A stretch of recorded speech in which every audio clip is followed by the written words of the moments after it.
今天给大家分享一个芹菜新吃法。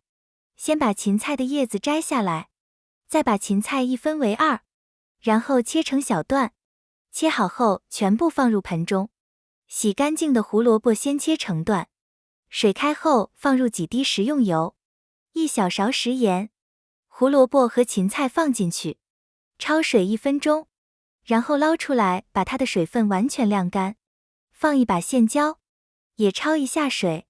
萝卜、芹菜、辣椒一共是5斤半，放入3斤生抽，100克味极鲜，60克陈醋，50克白糖，3克八角、花椒。调味品都是咸的，就不需要再放盐了。烧开后先把它放凉，拿一个无水无油的盆子把它放进去，晾干水的辣椒一分为二，这样好入味。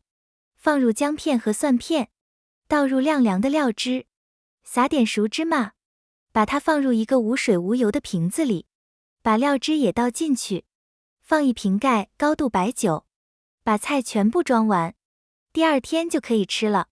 时间越长越入味，密封保存，吃3个月没问题。